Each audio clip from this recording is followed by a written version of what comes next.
Hello, कैसे हैं आप सभी। वेलकम। आप सभी का स्वागत है हमारे यूट्यूब चैनल MRS एकेडमी में। तो हम केमिस्ट्री क्लास 12 का डिस्कशन कर रहे थे।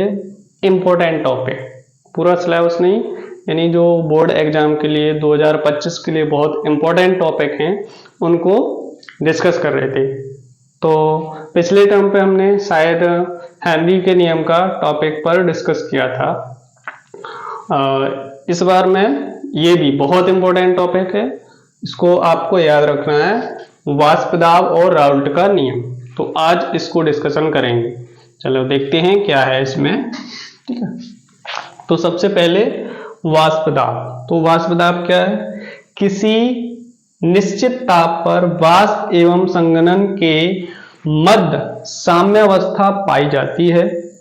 इस साम्य अवस्था पर द्रव के वाष्प दाब द्वारा उत्पन्न दाब को वाष्प दाब कहते हैं। ये तो इसकी परिभाषा हो गई। ठीक है, अभी हम समझेंगे कि क्या होता है। ठीक, अब वाष्प दाब को प्रभावित करने वाले कारक कारक कौन कौन से हैं? नंबर 1 तापमान, नंबर 2 विलायक की प्रकृति, तीसरा अवाष्पशील विलेय की प्रकृति।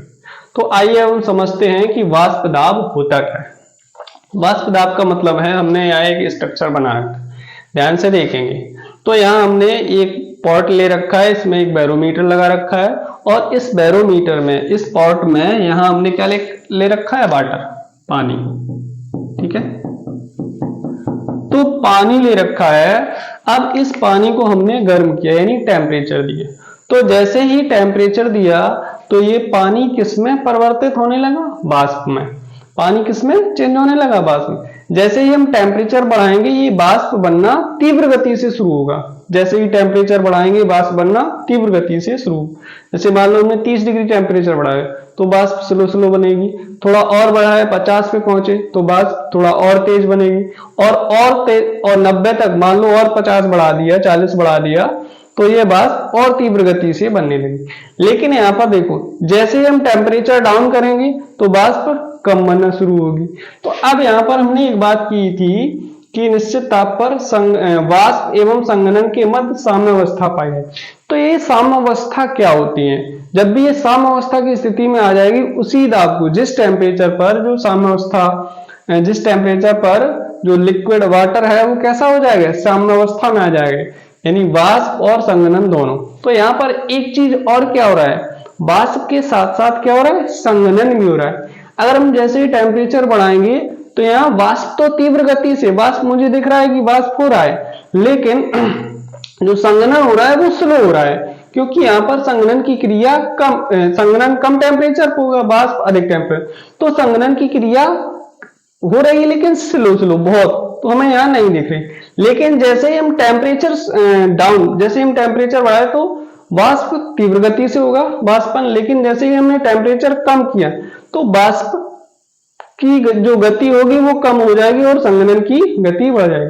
तो ये प्रोसीजर चलता रहता है। तो जैसे मान लो हमने यहाँ पर टेम्परेचर लिया 30 डिग्री, 30 डिग्री पर वाष्प दाब मान लो 200 mm, कितना mm, 200 mm मान लिया हमने। अब फिर हमने टेम्परेचर को बढ़ाया तो ये वाष्प दाब 50 डिग्री पर कितना हो गया? मान लो 400 mm, 50 डिग्री पर 400 mm। हमने और बढ़ाया और ऐसे बढ़ाते बढ़ाते आगे मान लो टेम्परेचर हो गया 700 डिग्री, 90 डिग्री पर कितना हो गया? 700 डिग्री। तो ये वाष्प दाब, यहां से हम वाष्प दाब काउंट कर लेते हैं। लेकिन जैसे ही हम टेम्परेचर को डाउन करेंगे तो वाष्प दाब भी कम होगा। तो ये मान लो जैसे हमने टेम्परेचर डाउन किया 90 से सिर्फ 50 पे आ गए तो टेम्परेचर जो वाष्प दाब है फिर कहां पहुंच जाएगा? यहाँ पर। अब इस प्रोसेस को हम तब तक करते रहते हैं, मान लो हमने इस जो टेम्परेचर है इस टेम्परेचर को 50 डिग्री पर रोक दिया। किस टेम्परेचर? 50 डिग्री। तो 50 डिग्री पर जब हम रोकेंगे तो वाष्प दाब, और जिस, अब यहाँ पर रोक, मान लिया हमने रोक दिया, अभी यहाँ रोकेंगे नहीं, यहाँ पर ऐसा टेम्परेचर हम फाइंड आउट करेंगे जिस पर पानी, वाष्प और संघनन दोनों की क्रिया कैसी स्थिति में आ जाए? वाष्प दाब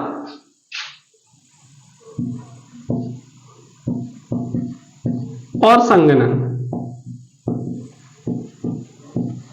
कैसी स्थिति में हो जाए, दोनों साम्य अवस्था में। उसी ताप को हम क्या कहेंगे, ताप। ये देखो किसका, टेम्परेचर, ताप का प्रभाव रहा। तो ये बात यहां तक समझ में आई कि ताप का प्रभाव कैसे होता है इस पर। बस दूसरा रहेगा विलायक की प्रकृति। दूसरा जो पहला टाइप था ये ताप का प्रभाव। ताप का प्रभाव कैसे पड़ता है, ताप का प्रभाव। दूसरा रहेगा विलायक की प्रकृति। तो विलायक की प्रकृति में क्या रहेगा कि मान लो हमने यहां पर इधर ले लेता हूं मैं, देखिएगा नहीं देखिएगा, इधर ले लेता। हमने एक बर्तन लिया, थोड़ा बड़ा बनाता हूं,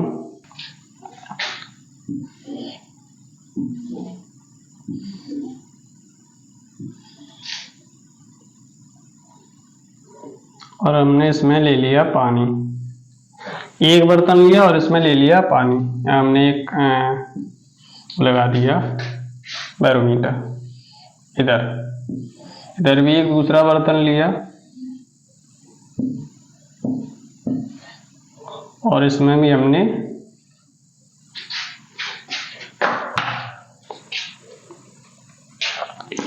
पानी ले लिया, वाटर। तो यहां जो वाटर के अणु होंगे वो मान लो ऐसे हैं, ठीक है। यहां वाष्प बन रही होगी, यहां वाटर के अणु हैं, यहां भी हैं, ठीक। और यहां वाष्प ये। अब यहां पर देखेंगे, अब यहां ये भी मान लो इन दोनों में हमने सेम पानी लिया, मान लो 1 लीटर, यहां भी पानी है, वाटर और टेम्परेचर। अब हमने दोनों बर्तनों में बराबर मात्रा में पानी लिया और बराबर टेम्परेचर दिया, सेम टेम्परेचर दिया। तो अब यहां देखेंगे कि इसमें तो वाष्प बहुत तीव्र बन रही है, लेकिन यहां वाष्प कम बन रही है। ऐसा क्यों? जब हमने टेम्परेचर बराबर रखा, मान लो इसका 50 डिग्री टेम्परेचर है और 1 लीटर है, यहां भी 50 डिग्री और 1 लीटर पानी ले लिया, लेकिन यहां वाष्प तीव्र गति से बन रही है और यहां वाष्प बहुत कम मात्रा में बन रही है। ऐसा क्यों? ऐसा इसलिए होता है कि जल के अणुओं के बीच एक आकर्षण बल काम करता है। जो भी यहां पदार्थ होगा उसके अणुओं के बीच आकर्षण बल काम करता है। मान लो यहां ये आकर्षण बल है, ठीक है, इनके बीच,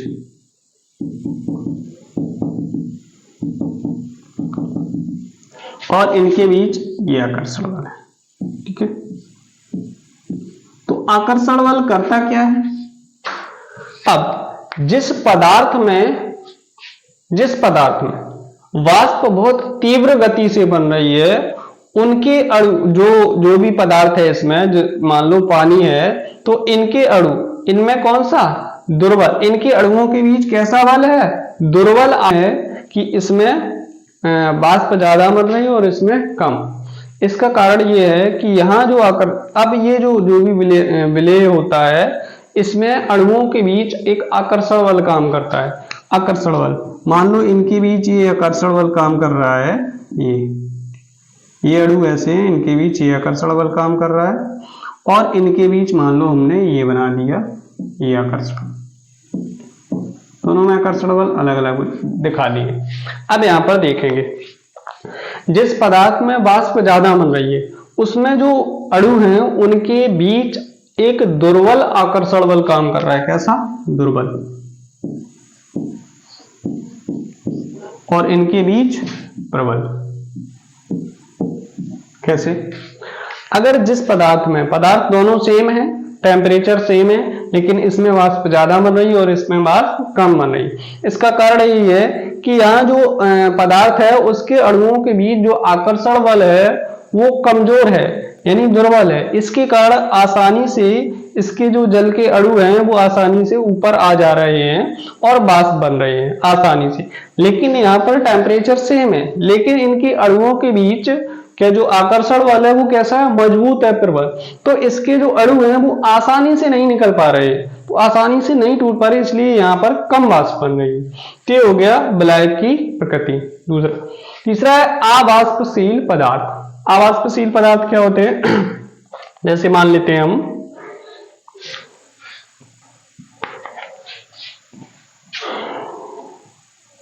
इसको हटा देता हूं, यहां मैं बताता हूं अवाष्पशील पदार्थ करते कैसे पहचानेंगे अवाष्पशील पदार्थ और ये इसको कैसे प्रभावित करेंगे। मान लो फिर से हमने एक ये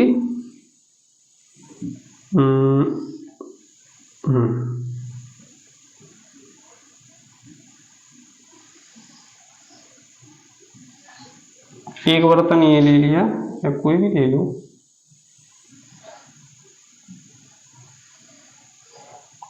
दो, हमने दो बर्तन और यहाँ लगा दिया हमने बैरोमीटर, लगा दिया बैरोमीटर, यहाँ भी लगा दिया। अब यहाँ देखें, इसमें हमने क्या लिया, वाटर, प्योर वाटर, और इसमें हमने ले लिया वाटर प्लस NaCl।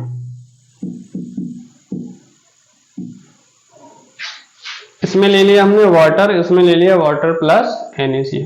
अब यहां होगा क्या, जैसे हम इस पदार्थ, जैसे यहां पर इस पदार्थ को हम गर्म करेंगे तो यहाँ वाष्प के जो वाष्प के अणु हैं वो बहुत तीव्र गति से निकलेंगे। जब तीव्र गति से निकलेंगे तो प्रेशर तीव्र होगा, वाष्प दाब बढ़ेगा। यहाँ वाष्प शुद्ध वाटर है तो इसके जो अणु हैं वो तीव्र गति से निकलेंगे, यानी जो वाटर है वो वाष्पशील है। कैसा है, वाष्पशील, आसानी से वाष्पित हो जाएगा। लेकिन इस वाटर में हमने एक सॉल्वेंट डाल दिया और ये बन गया विलयन, और अब ये विलयन जब हमने इसको सेम टेम्परेचर पर गर्म किया तो इसमें जो अणु हैं वाष्पशील का प्रेशर है, मान लो यहाँ हो गया 760, यहाँ 500 ही रहा, कितना रहा। तो अब यहाँ इन दोनों में अंतर क्या है, तो अगर इसमें हमने क्या डाल दिया, NaCl डाल दिया तो वाष्पन की दर कैसी हो गई, कम। यहाँ कुछ नहीं डाला था, एकदम शुद्ध जल था, तो यहाँ वाष्पन की दर कैसी थी, ज्यादा। तो अगर हमें किसी भी द्रव को कोई भी द्रव है उसमें कोई हम अवाष्पशील पदार्थ, जैसे हमने NaCl, ये NaCl नमक वाष्पित नहीं हुआ, तो अवाष्पशील पदार्थ डाल देंगे तो जो वाष्पन की दर है वो कम हो जाएगी। तो हो गई अवाष्पशील पेय की प्रकृति। इसके साथ अब देखेंगे राउल्ट का नियम, मोस्ट इंपॉर्टेंट, राउल्ट का नियम।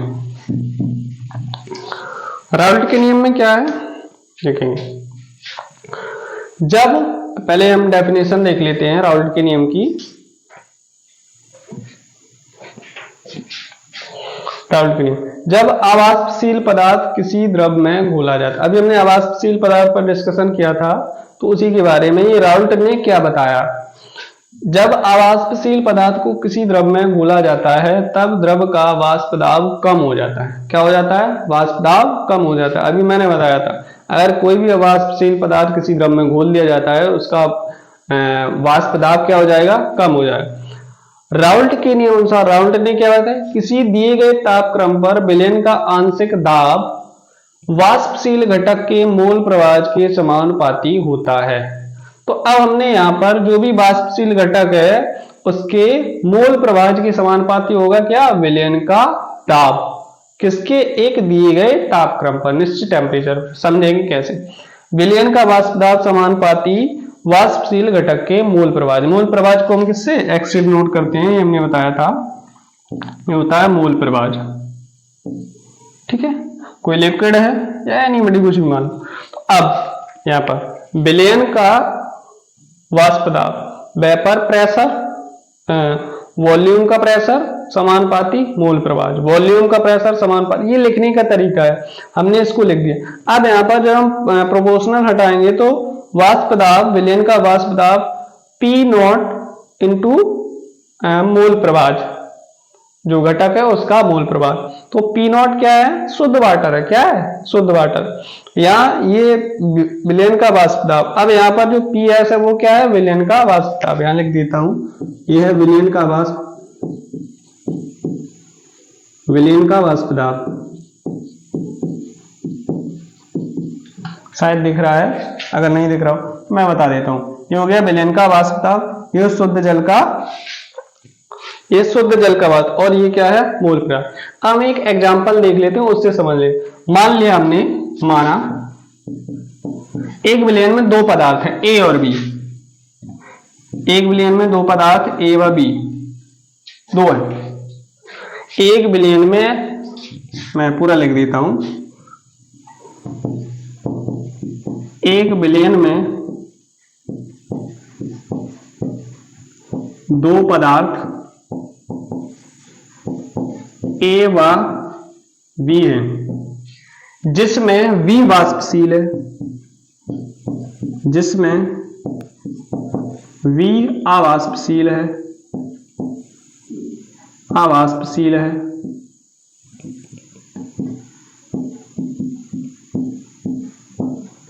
तो विलयन का वाष्प दाब क्या होगा ये ज्ञात करना, ये वाष्प दाब है विलयन, तो कैसे लिखेंगे। अब इसमें ये ध्यान रखना है, किस पे डिपेंड करेगा, वाष्पशील, जो वाष्पशील है, वाष्पशील विलयन का वाष्प दाब किस पे निर्भर करेगा, वाष्पशील पदार्थ पर, वाष्पशील पदार्थ पर। विलयन का वाष्प दाब किस पर निर्भर करेगा, वाष्पशील पदार्थ। अब इसको कैसे लिखेंगे, विलयन, विलयन क्या है ये। अब जो वाष्पशील पदार्थ है पी नॉट गुणे मोल प्रवाह, ये लिखने का तरीका हो गया। तो राउल्ट के नियम को हम कैसे लिखेंगे, वाष्पशील। अब यहां मान लो दो थे, अगर मैं तीन ले लूं, उसमें ये बताया जाएगा कौन सा वाष्पशील पदार्थ है, तो विलयन का दाब किस पर, वाष्पशील पदार्थ पर निर्भर करेगा।